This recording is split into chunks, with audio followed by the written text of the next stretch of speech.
The World with Richard Engel and Yalda Hakim is a brand new podcast from Sky News. With me, Sky News' lead world news presenter, Yalda Hakim. And me, Richard Engel, chief foreign correspondent for NBC News. Every week, we'll be reporting from the front line of the world's trouble spots and asking the big questions to the world's most important and influential people. Join us for the ground truth to help you understand what is happening in the world today and why it matters to you. So that's The World with Richard Engel and Yalda Hakim. Listen every Wednesday, wherever you get your podcasts.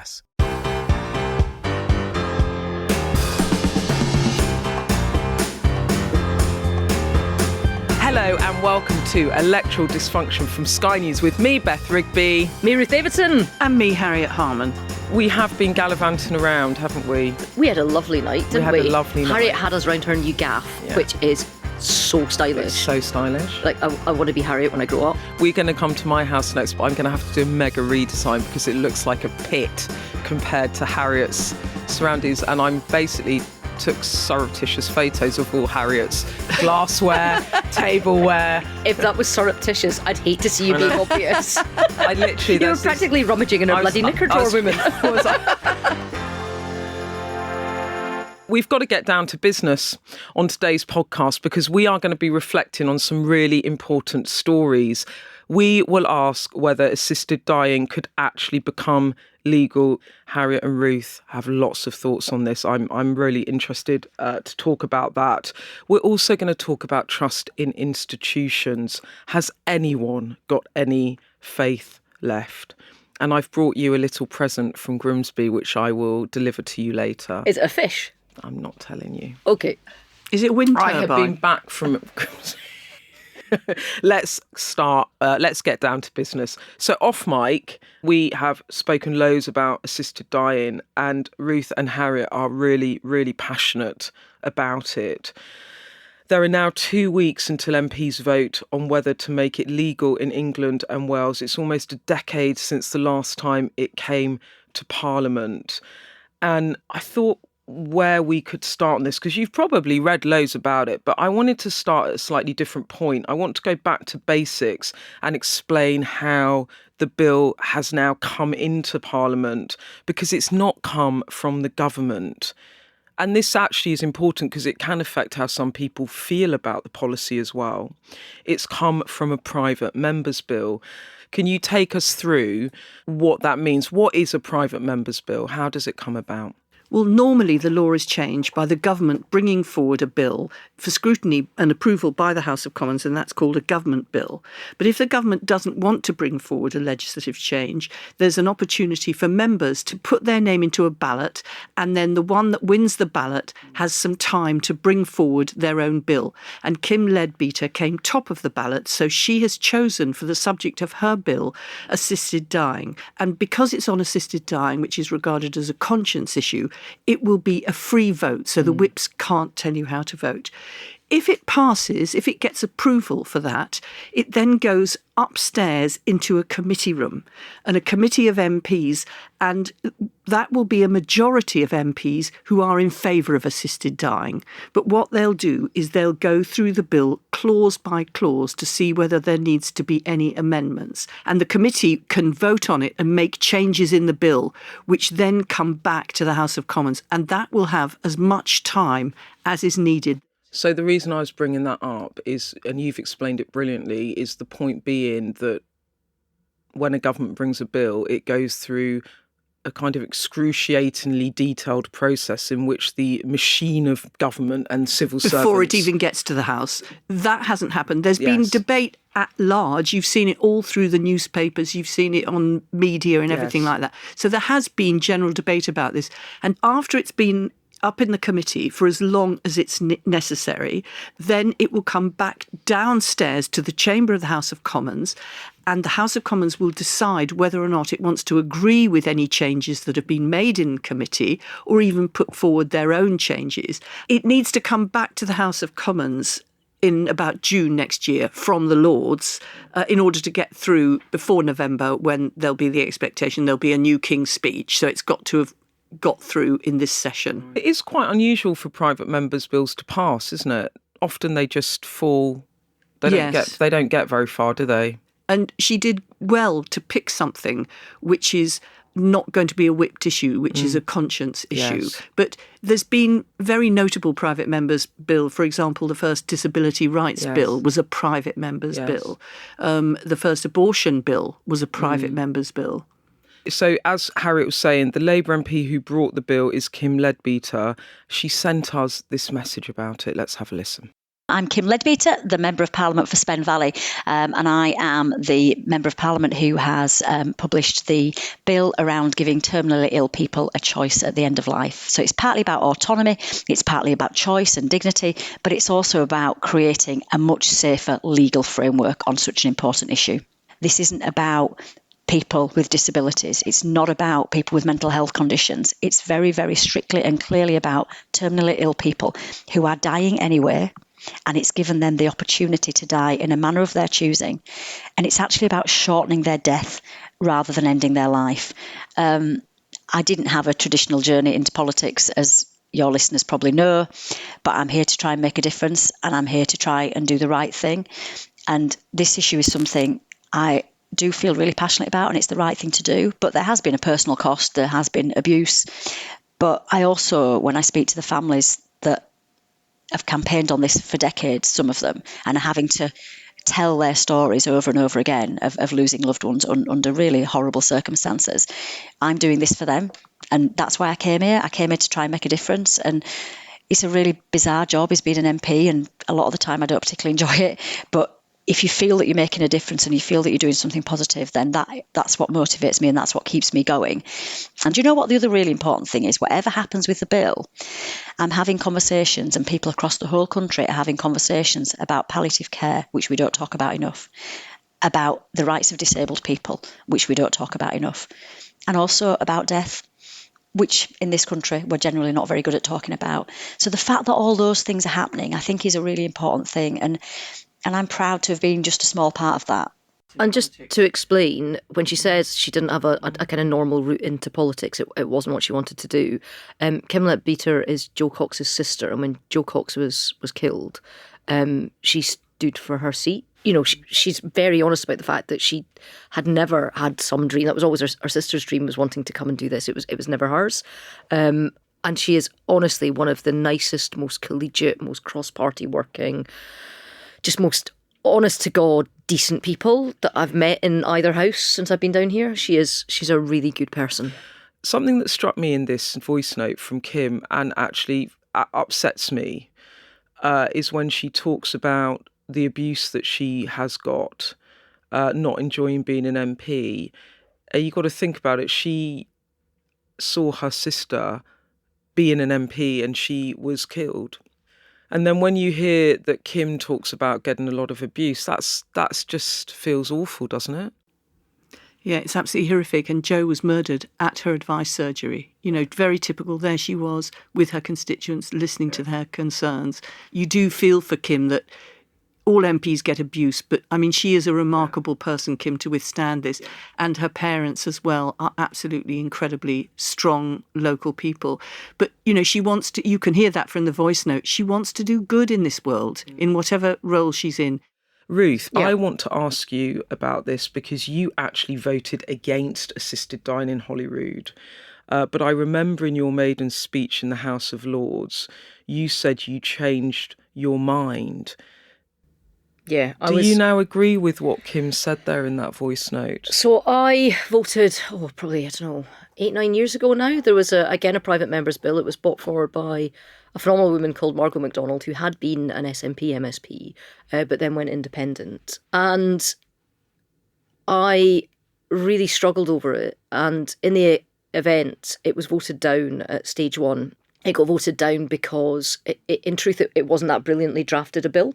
When I joined the House of Lords after I left Holyrood, I spoke about the fact that when you leave a big job like I'd done in Holyrood and, you know, having been a party leader and all the rest of it, you have time to take stock and you kind of think about the kind of wins and the losses and the ones that got away. And this has been the one that's gnawed at me. It's the bit where I know if I look at myself, what I did was cowardice because it was hard and I got to vote it down on the basis of not engaging necessarily with the issues. And it wasn't that I hadn't spoken to constituents and I'd been lobbied and all the rest of it. And as a party leader, you have a bit more scrutiny on you on big issues of conscience, because people want to divine how other people in your party will vote, even though it's a free vote, and it was a free vote. And, you know, I'd had considerations from my church and within my own faith, separate to the stated position of my church. My sister's an NHS doctor, and I talked it over with her and all the rest of it. And I voted it down, and I still feel that I was a coward.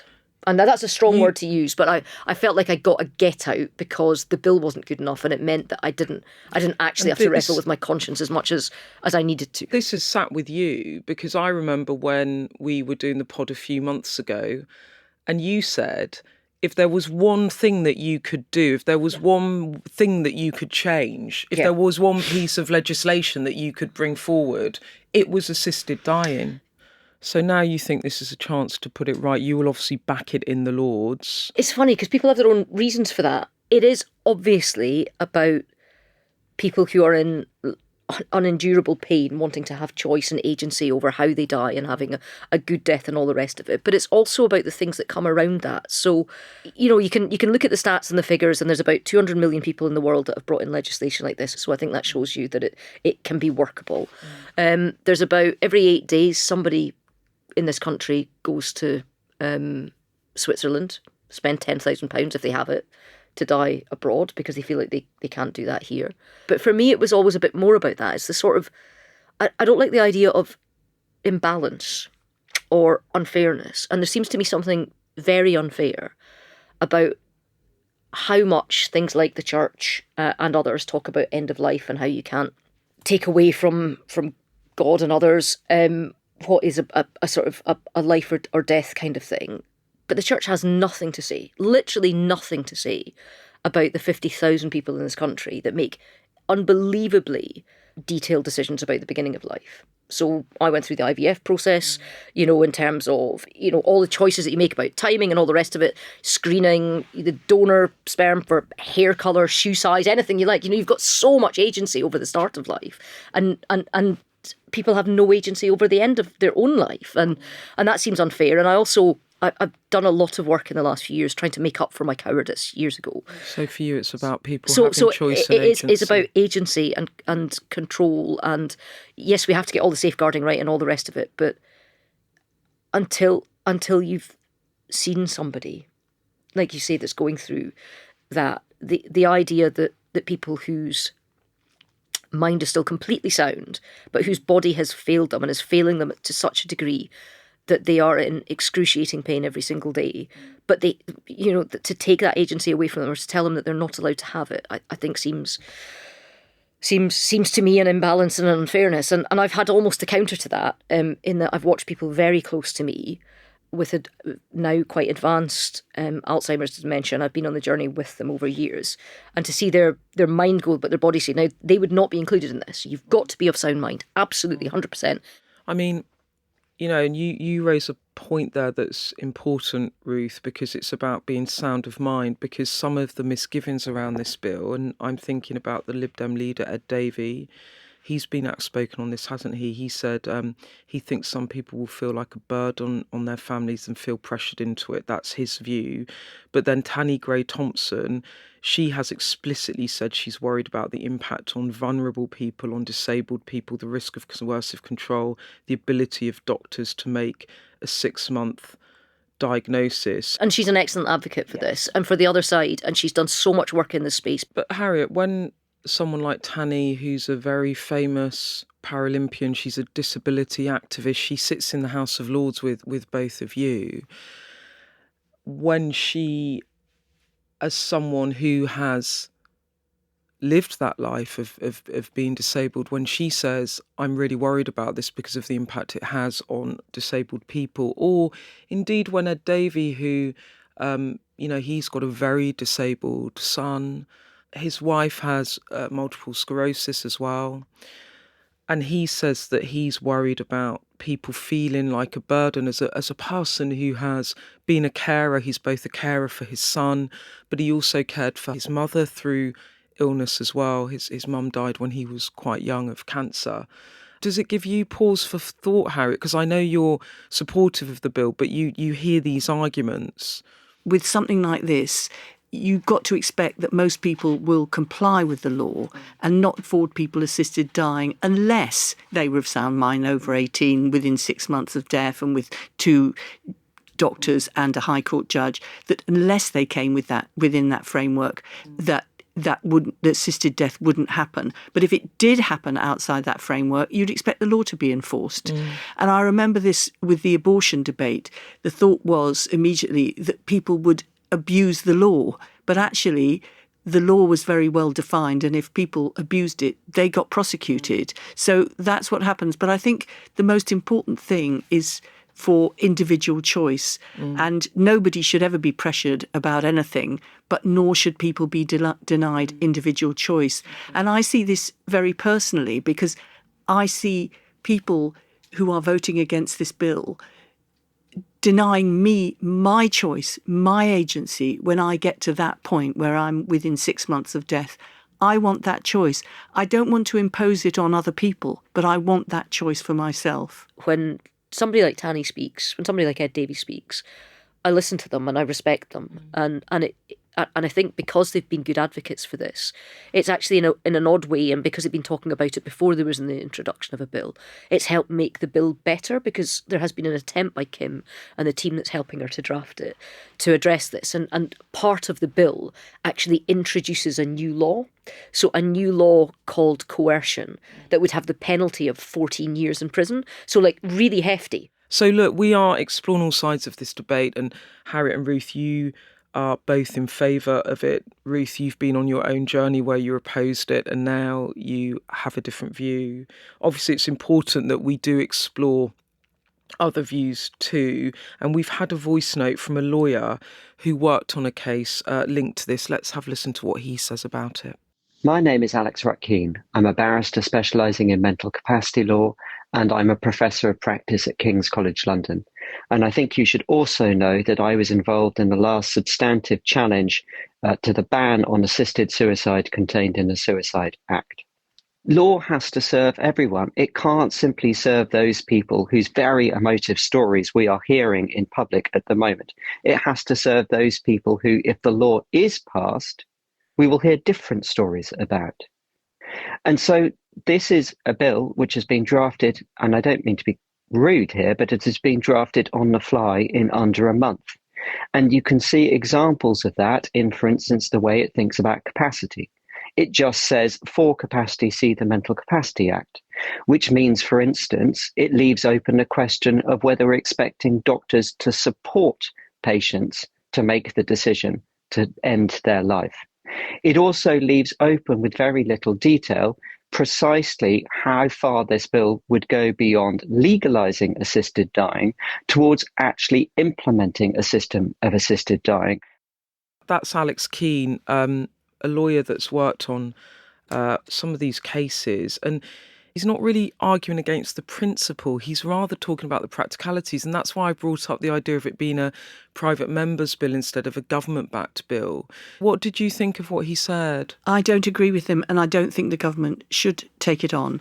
In terms of surfacing issues which are not yet been raised, then like issues to do with the definition of mental capacity, if there's an issue to be raised and there needs to be more definition, there are days and days and days of debate in committee, both in the House of Commons and in the House of Lords, which can enable those things to be brought forward and then supported by expert redrafting. I think there's also a point that at the point at which we get to getting into the guts of the bill, there is no government that wants to have a bill on something as important as this that's got any holes in it. So I think that there is other support that can be given beyond the government taking over a private member's bill. Let's get a bit onto the politics of it. So we discussed some of the policy and we've heard both sides of the arguments. You said there, Hariet, that the government shouldn't take a view on this, that you like the fact it's a free vote and a vote of conscience. And there have been many sort of moral/cultural issues in this country where they are free votes because it's a conscience vote for MPs. Things like, gay marriage was a free vote, wasn't it? Where MPs vote on their conscience about something, right? And I think it's really important that if there is a free vote and the government is going to be neutral, they walk the talk on neutrality. So for example... So I'm going to jump in there. So when Wes Streeting, who is the Health Secretary, gives his personal view on this quite publicly, he said he's voting against it. We don't know yet how Keir Starmer is going to vote. I think he's going to probably, as Keir Starmer likes to do, go through the details of it and then take a view. Do you see that, Hariet, as government interference when Wes Streeting, the Health Secretary, takes a view publicly like this? I think you have to work very hard to be neutral and ensure that you keep that position. And we were building up, before the last general election, to a vote about decriminalisation of abortion. And the Health Secretary at the time, Victoria Atkins, was at absolute pains not to have her view in the debate because she was the Health Secretary, and she stayed right out of it. And those of us who suspected she might be going to vote on our side for decriminalisation were trying to draw her in and saying, but surely you're going to. And she absolutely held the line. She would not let the Department of Health do any work on it at all, one way or the other, and she would say nothing because she was keeping to neutrality. Okay. Now, Wes is not doing that. The Secretary of State... What has he done? Explain what he's done, Hariet. I think he's crossed the line in two ways. Firstly, because he said that he's going to vote against it. So he has said, I'm saying this independently, although I'm the Secretary of State for Health, but I'm going to vote against it. He should not have said how he was going to vote because that breaches neutrality and sends a signal. And secondly, he's engaged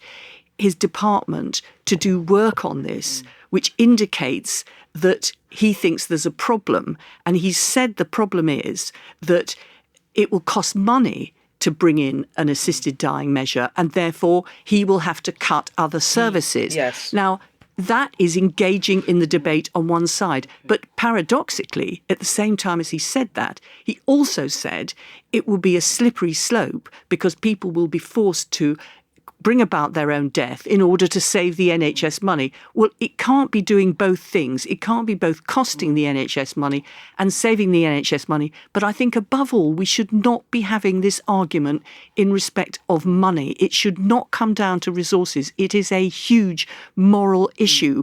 And it is only a tiny number of people. All sides believe that. And a tiny fraction of NHS resources. So to bring money into it, I think is very much the wrong thing. Yeah, he said this week that the costs of the bill could take money away from other parts of the NHS. He said to governors to choose, and if you to do this, it has a knock-on. But as you said, he's also intimated, hasn't he, that it's a slippery slope. He says it's a chilling slippery slope whereby people will be worried about costing the NHS money if they stay alive and need treatment. You're quite cross, Hariet. Are you cross about this? You seem cross. I'm disappointed, but I also want him to listen to the view that he should be actively neutral But I think he has crossed the line. And the trouble is you can't counter that from within government. So you can't have somebody else within government saying, oh, well, actually, I'm going to create the balance by saying I'm in government and I'm going to be for it, because the Department of Health is in a unique position. What I've heard is he's not in principle opposed to it, but it's some of the practicalities around it. And I guess maybe his perspective, everyone looks very annoyed at me here. They're raising their hands, they're wrestling me to the ground, they're seizing the mic off me. No, I think... like some of the issues that you've talked about raising, some of the practicalities. But that is breaching the neutrality. You don't be neutral on the principle, but entitled to talk about the practicalities. You should be neutral about the whole thing. You should stay out of it. Let individual MPs decide. Okay. So I've got a thing here. Simon Case, who's the Cabinet Secretary, wrote to the entire Cabinet back in October saying that Kim was going to introduce this bill, blah, blah, blah. It's long-standing convention, issues of conscience. But then there's a really interesting bit in it. The government will therefore remain neutral on the passage of the bill and on the matter of assisted dying. At the dispatch box, ministers should reiterate that this is a question for Parliament on which the official government position is to remain neutral. Yeah. Outside of Parliament, all ministers should take the same approach in all forms of media, including social media.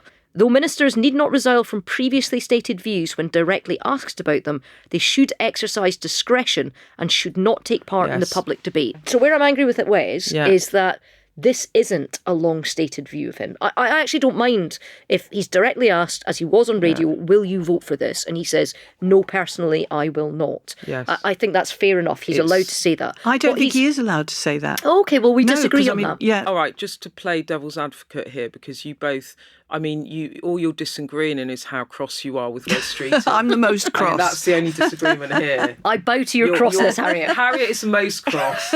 Just to kind of put a counterpoint, to give another perspective, maybe a more Streeting perspective, could it also be that as the Health Secretary and having his eyeballs on the NHS and the state of palliative care in this country, that his view is people aren't being given real choices here? Because if palliative care and hospice funding, etc., is really poor, then will people have such bad end-of-life experiences that they think this is a better option because they don't want to be a burden, the cost stuff, but also that we are not doing end-of-life well enough in this country, and that actually that needs to be fixed before this legislation comes in. That could be a counter-argument. There are plenty of people around who can make that counter-argument, people who work in palliative care who are on both sides. Yeah. But the point is, this is a free vote and the government must remain neutral. And the principal department engaged here is the Department of Health. And by analogy with abortion, they have to work on being neutral. They have to step right out of the field of discussion and let ordinary backbench MPs and other front benchers discuss it.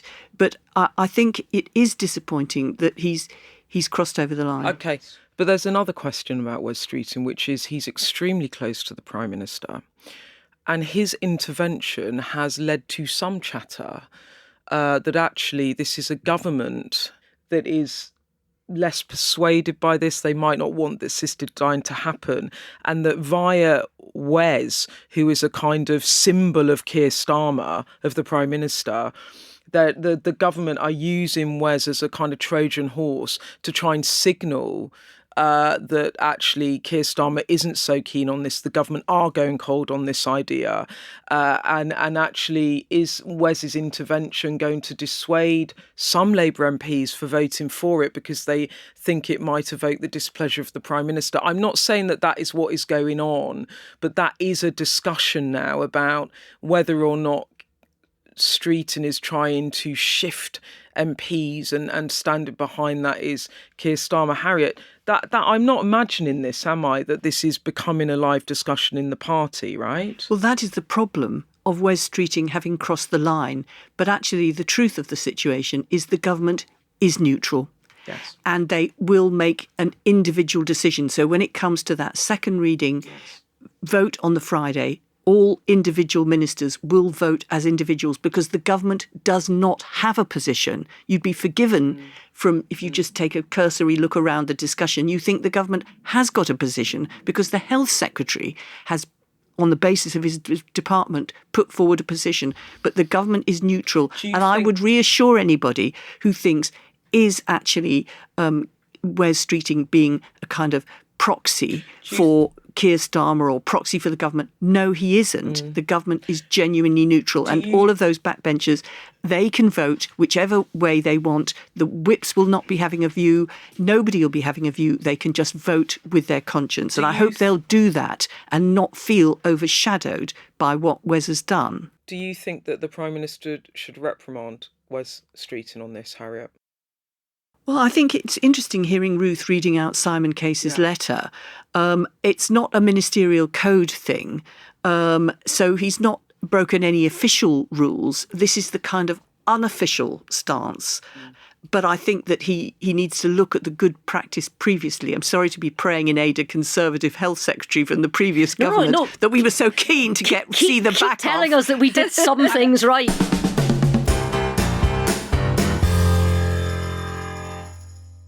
The World with Richard Engel and Yalda Hakim is a brand new podcast from Sky News. With me, Sky News' lead world news presenter, Yalda Hakim. And me, Richard Engel, Chief Foreign Correspondent for NBC News. Every week, we'll be reporting from the front line of the world's trouble spots and asking the big questions to the world's most important and influential people. Join us for the ground truth to help you understand what is happening in the world today and why it matters to you. So that's The World with Richard Engel and Yalda Hakim. Listen every Wednesday, wherever you get your podcasts.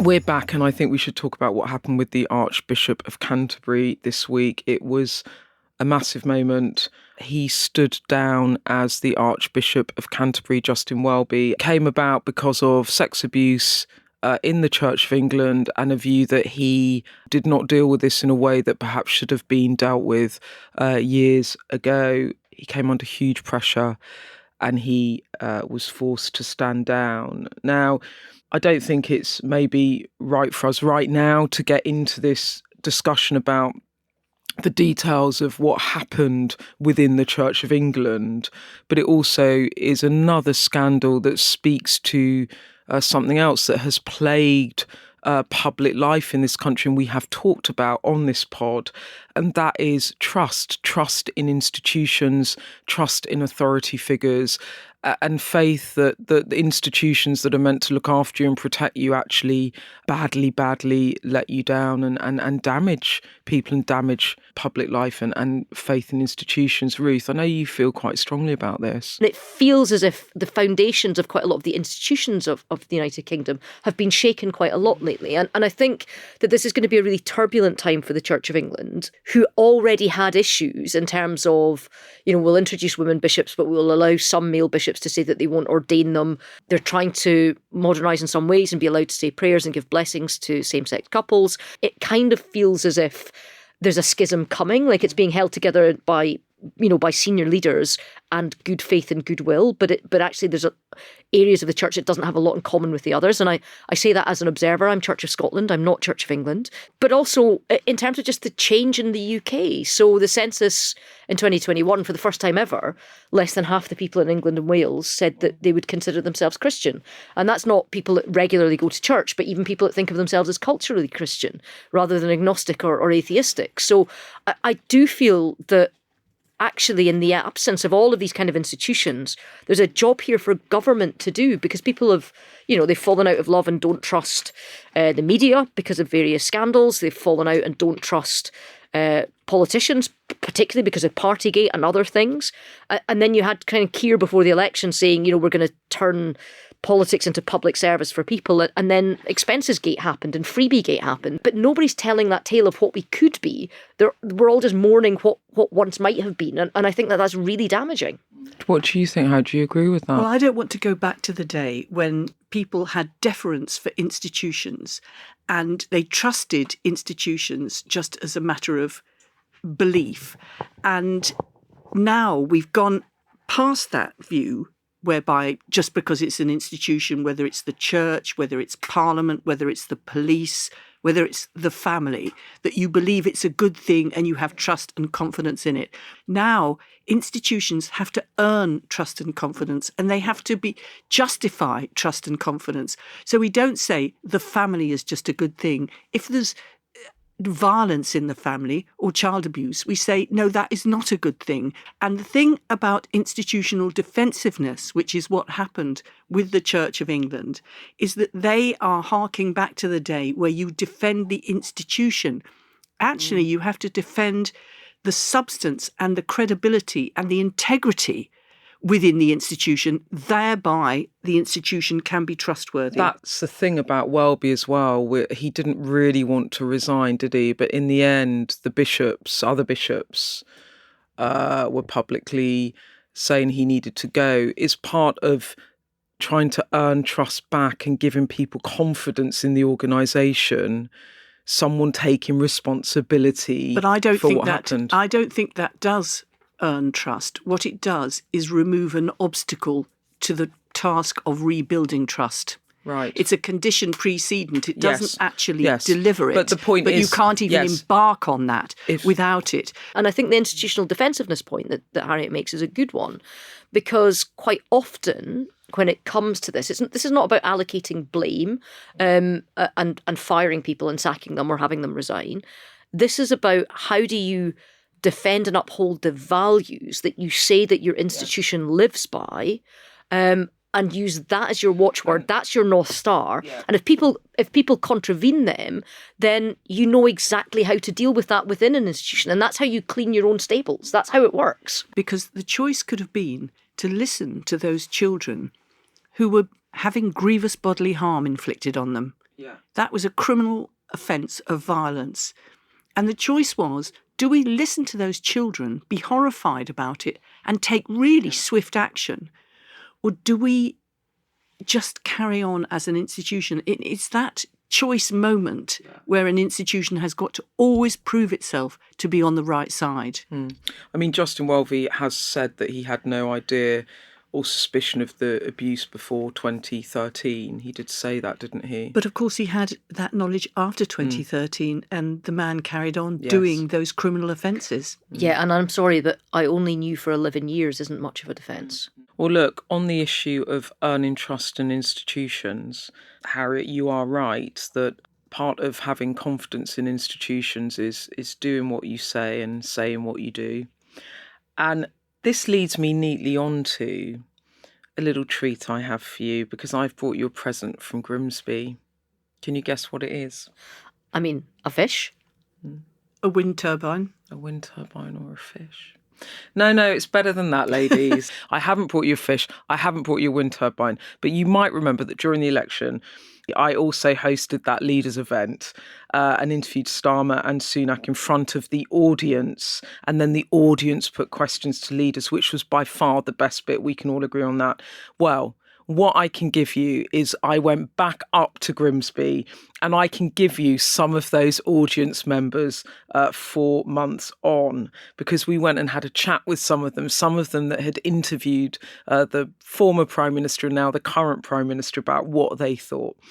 And one of the people I saw again was Sharon. And I actually think Sharon asked the question of the election when she asked Sir Keir Starmer how he would pay for everything he was promising without putting up taxes. Sharon, I should say, is a lifelong Labour supporter who lives in Grimsby.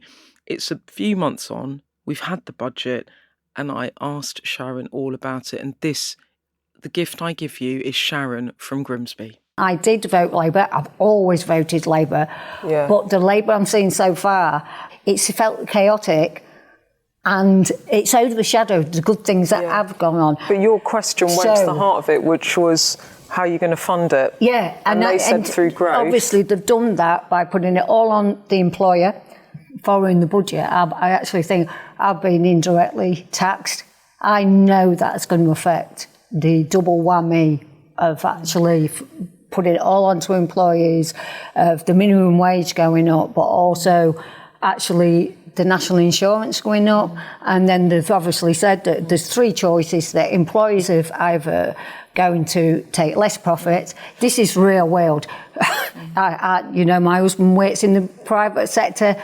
They're not going to take less profit. Majority are not going to take less profits. So it's then going to be either passed on to the consumer, because things will go up, so then it's coming out of our pockets, or it's going to directly freeze no pay rises. So that was Sharon. It was interesting to go back because Reform came second in Great Grimsby and Cleethorpes. It was a seat for Sky News, one of the target towns. The Cleethorpes section it was a new constituency, so it sort of bound together 2 seats.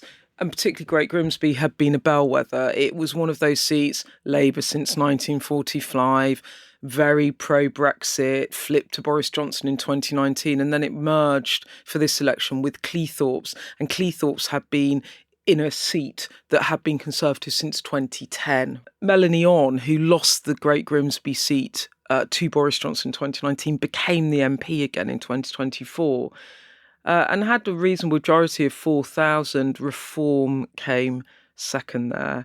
there's two things I want to ask you about, Hariet, on this. One is, what did you think about what Sharon said? Because, we talked about the budget at length, and Sharon, who is pro-Labour, wanted a Labour government, wants Keir Starmer, from everything she said to me, to succeed. She was pretty pissed off, huh?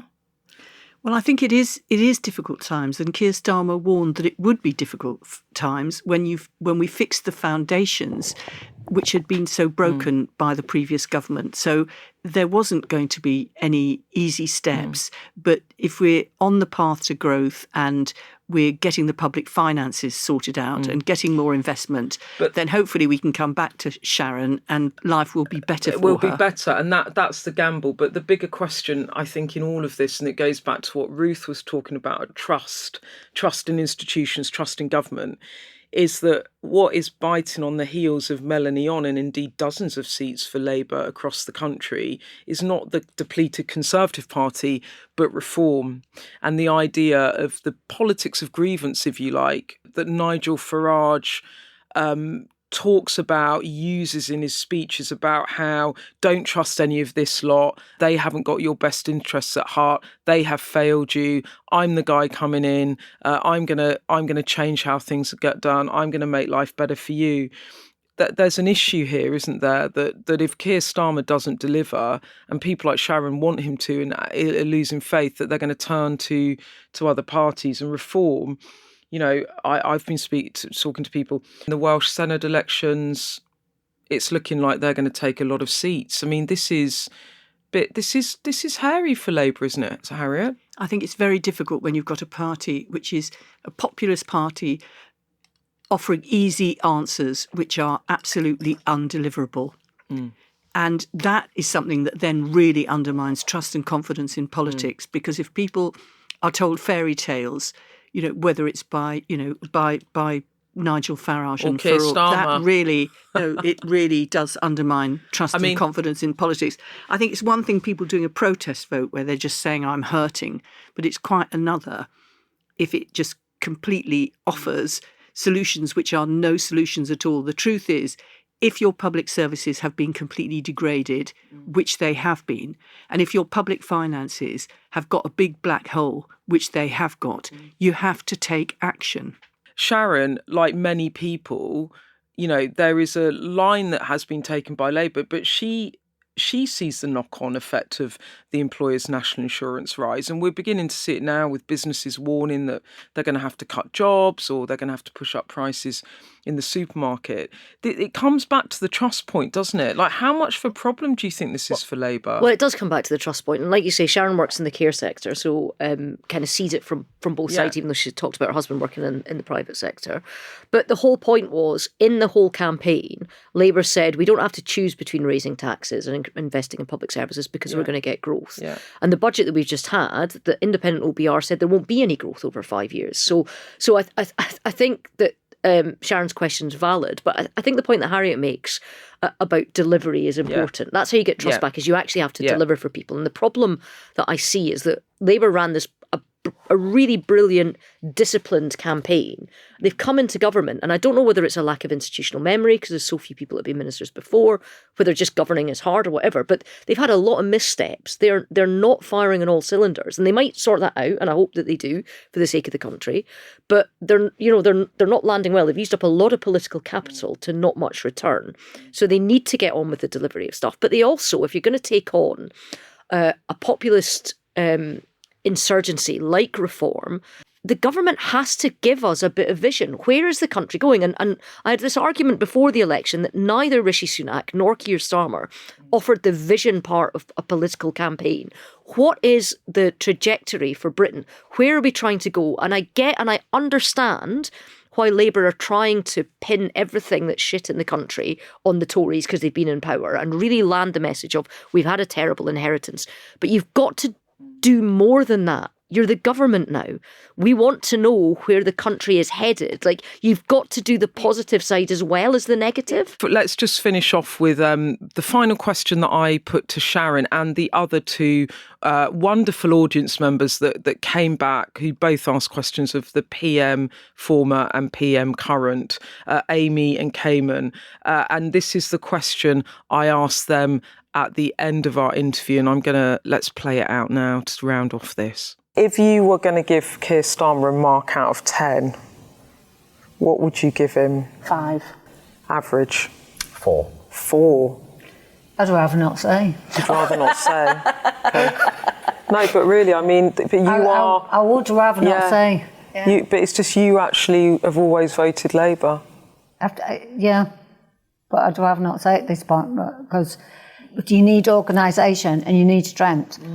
And with that, and some of the things that have happened, the blunders, for want of a better word, which has obviously been highlighted in the media, because, but it doesn't make you feel like to know what, initially it thought, do you know what you're doing? So that was Sharon at the end. Again, I was quite surprised. She said, I don't want to say. And she did it in a way she was uncomfortable.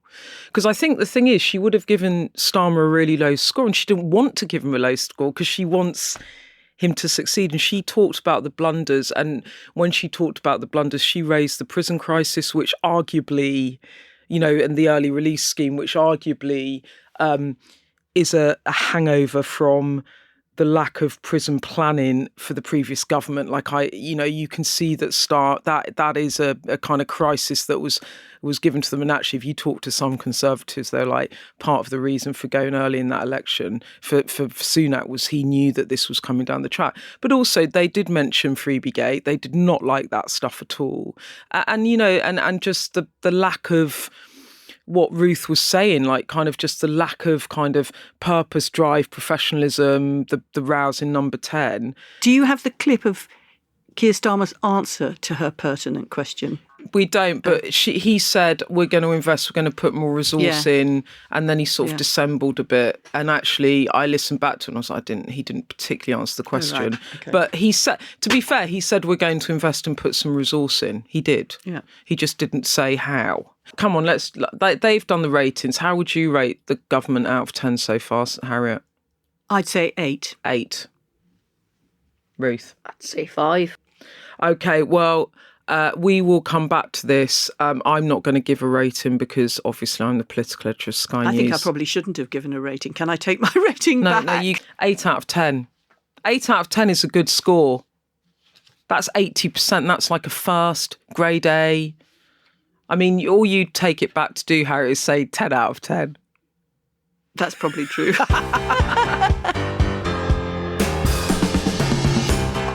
So look, that's all for this week. Send us your ratings of the Prime Minister if you like. You can also rate us if you like. That's 5 stars. You can rate us 5 stars on any review wherever you get your podcast. I'm joking, you can rate us how you like. You can voice note us. Just send it on the WhatsApp to the burner phone 07934 200 444. Email us at electoraldysfunction@sky.uk. That is it. That was a really, really fascinating chat today. Thank you, ladies. Goodbye, and we will see you next week. Goodbye. Goodbye.